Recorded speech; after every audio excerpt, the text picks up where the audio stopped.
How do you actually decide if birth control is right for you? For something so commonly prescribed, many women are given very little information beyond how to take it and are left to figure out the rest on their own.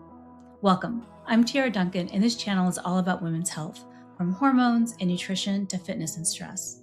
Real science, real conversations, and tools to help you thrive. Today, I'm joined by journalist Lillian Kollross to talk about her documentary, The Conversation No One Is Having, which explores how women can better understand their options and make more informed decisions around birth control. Hi, Lillian. Hi. Yeah, welcome. So, what made you want to create a documentary around birth control? So one day I was, scrolling on TikTok as you do, and I watched a video about a girl talking about how she asked her mom to get on birth control and she kind of just had a really bad experience doing that. And it made me think of my own story and how I was very lucky. My mom came to me first and was like, "Hey, I want you to be safe. I think we should put you on birth control." And I was like, "Great. I'm glad you brought that up to me. That makes it less awkward for me. I don't have to go through that." And I just thought that was so lucky for me that I had her do that first. And so then I started to do more research into the topic, and I found that this is really common that girls either have bad experiences telling their families or they are really scared to or don't know how. And so then I was like, maybe I should do a video on this. Yeah, that makes a lot of sense. I think, especially as a teenage girl, right? The information in sex education is not really it's really just anti-pregnancy, right? Or anti-STD, which is great. We don't want to have those. But yeah, the education piece is not like, how do you have these conversations?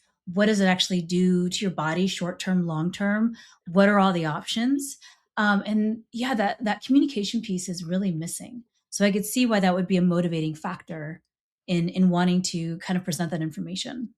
Oh, yeah. And I'm from Indiana originally. And so in Indiana, they only teach abstinence. Like they don't teach any kind of birth control, Wow. and that Okay. kind of stuff. So you really don't know a lot about birth control.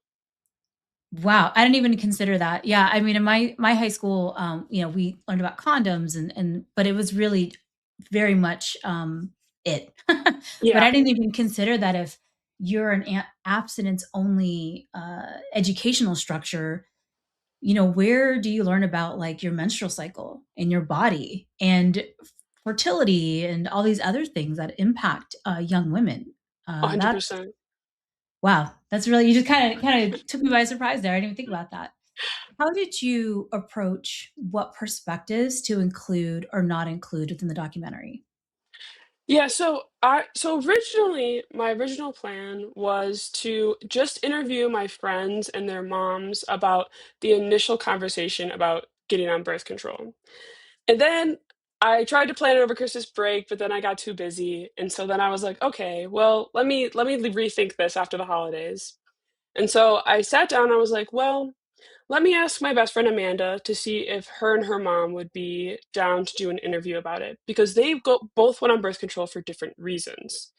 Amanda went on because she was having really painful irregular periods, and her doctor was like, I think this would be the best option for you. And her mom went on for pregnancy prevention. And so I thought that would be a good way to get two different perspectives of like the younger generation and getting on it for something that isn't pregnancy, and the older generation, how they talked about it, how they didn't really talk about it, and it was, just for pregnancy.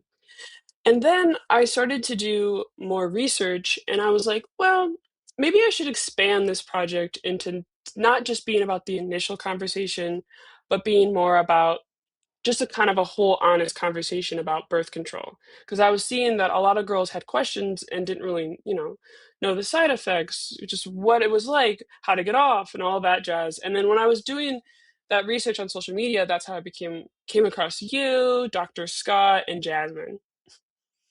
Yeah, it's so funny, when I was starting to write about birth control, I think I had a specific perspective, but similar to you in the sense of like, "Oh, this is the direction I'm gonna go."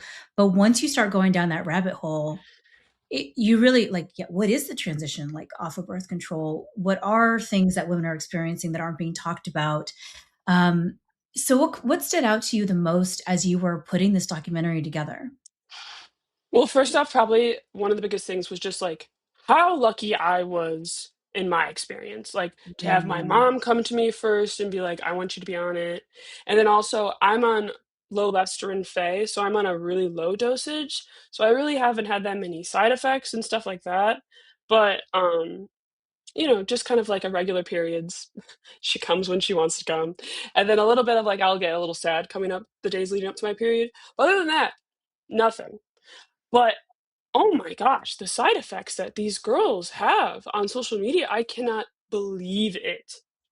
And it's just like I just feel for them. yeah, and it's interesting because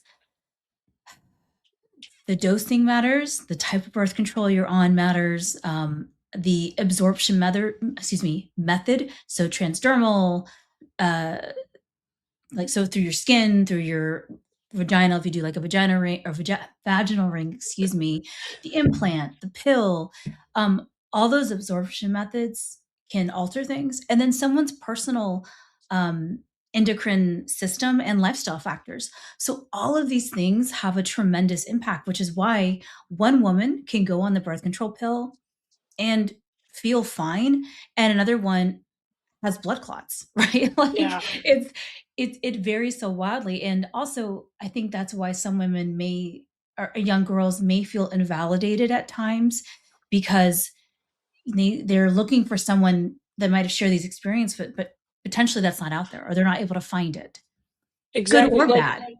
yeah, like even in my documentary, Jasmine was on Yaz, the birth control Yaz. Yep.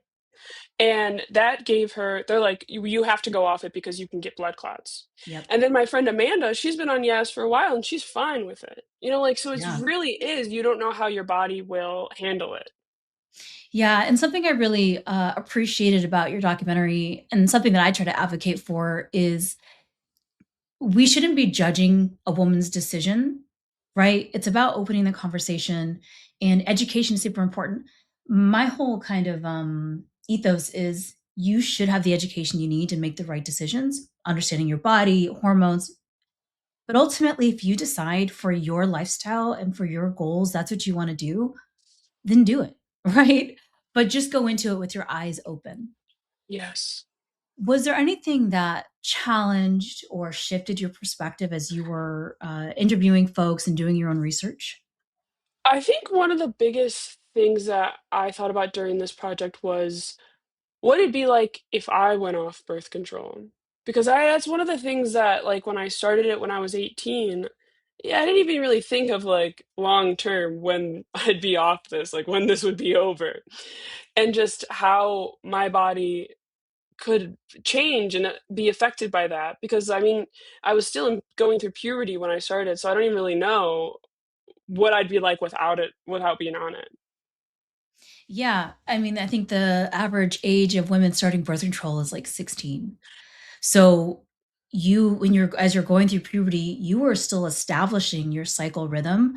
Um, and I think overall for women of reproductive age, I think 1 in 4 women are on some sort of form of hormonal birth control. So that tends to leave a lot of unanswered questions. Yeah. And I think another interesting point is that if you had symptoms like acne, irregular periods, those types of things, for a lot of women, when they get off of birth control, they're like, "Oh, I'm getting all these symptoms back." But I think where the confusion is that birth control doesn't fix the root of those causes. It just masks the symptoms by using Okay. synthetic hormones. And again, this isn't a judgment thing or a good or bad.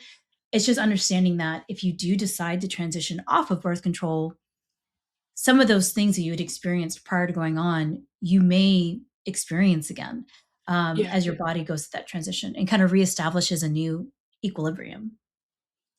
Yeah. I'm sorry, go ahead. Sorry. Oh, no, no, that I'm disagreeing. um, what do you think women are not being told when it comes to birth control? I feel like you were saying, a lot of girls start birth control when they're teenagers. And so they are kind of just like, I'm going to the doctor. The doctor says, take this. And you go, yeah, okay. Like you're young, you trust your doctors. but I just feel like doctors often will prescribe that as kind of like the fix for a lot of women's Mhm. problems. And I feel like girls aren't really being able to ask, like, wait, is this even the right thing for me? Like, is there something better I could do at home, or like maybe change my diet, exercise more that can help with my symptoms that isn't taking this medicine? Sure. Yeah, and I think I would add to that that it is medicine. And it's so funny to say that because someone I'm sure someone listening to this is like, "Yeah, duh." But I think birth control is, like you said, presented as this thing that'll fix a lot of these issues, and I know I had that belief system for a long time, but it is medicine. And all medicines, when you especially ones that impact your hormones, are gonna have some sort of downstream effect because especially in this case, reproductive hormones, estrogen, progesterone, testosterone, don't just impact your reproductive system. They Uh-uh. impact everything. And that's why things like nutrient deficiency, mood disorders, um, bone density, blood clots, like all of these potential side effects pop up because synthetic hormones do not interact with the body the same way that our natural hormones do. So what kind of questions do you think after someone watches your documentary, do you think that we should be asking? First off, once again, like, is this the only thing that can like I can do to fix this problem? Like, is there something, that I don't have to take a medicine for to fix this problem? Because, like you were saying, medicines just lead to side effects a lot of the time. Um, Also, just a big thing too is if I take this medicine, what side effects should I look out for?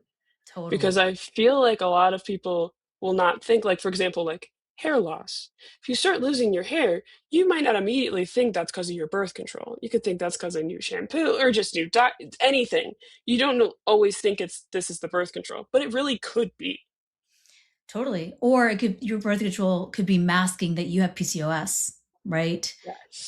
Or other types of, endometriosis, not that that's related to hair loss, but just other types of fibroids or all kinds of things that women deal with. Oh yeah. More serious stuff that you need to address, not just mask. Yeah. So when it comes to resources or being able to figure out how to ask those questions, where do you think young women, and I guess teenagers, or shoot, even older women like myself, where do you think we can go to kind of get that information? Yeah. So I mean, obviously, if you can get to the doctor, that's always probably the best place to go. But, healthcare is very expensive. It's very hard to get to, especially in this country.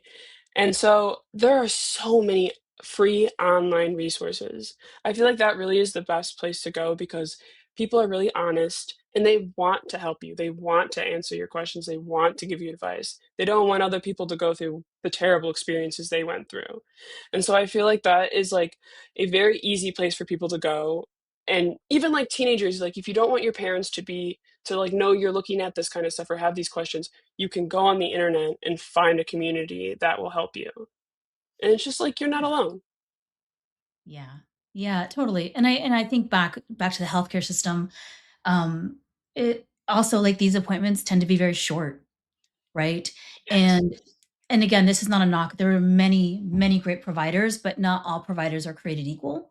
And just because somebody specializes in a certain area doesn't mean that they understand um, hormones or and maybe in their training, prescription is the first line cure, right? Or the first what am I trying to say? The first line Of defense? thank you. Yeah, and because that's the lowest hanging fruit. It really takes a lot of complexity and time, or it can, to find something like PCOS or endometriosis or some of these other issues that a lot of women deal with. But I totally agree. Finding community, looking up resources. I would caution some women, not someone, I would caution that if you are online looking at different accounts, if anybody's trying to sell you like a quick fix, you know, that would be something like in 30 days, you can have the best period ever. Like, maybe not, right? Probably not. But to your point, there is a lot of really good information out there. Oh, Speaking of your documentary, where can people find you? Oh, yes. So I have a YouTube channel, a TikTok channel, and an Instagram. It's all just my first and last name, Lillian Kollross. Um, but yeah, I'm in the process right now of making a documentary about female facial hair and really just about how to normalize it, how the media talks about it, and just how we just need to make that an open conversation because it's something that so many women deal with. And a Girl, lot let of me it's tell you, caused by medical stuff, like it is. PCOS. But and and I think every girl's looked in the mirror and had to get some tweezers out and be like, what is going on? Yes. Why are these things? But facial hair is normal, but not necessarily in excess, right? But we're not really taught that. And in No. general, body hair, right? That's a whole different, rabbit Yes. hole to go down. But I'm looking forward to seeing that documentary when it comes out. We'll make sure to link all of Lillian's accounts below in the description, and we'll see you guys in the next episode. Yay!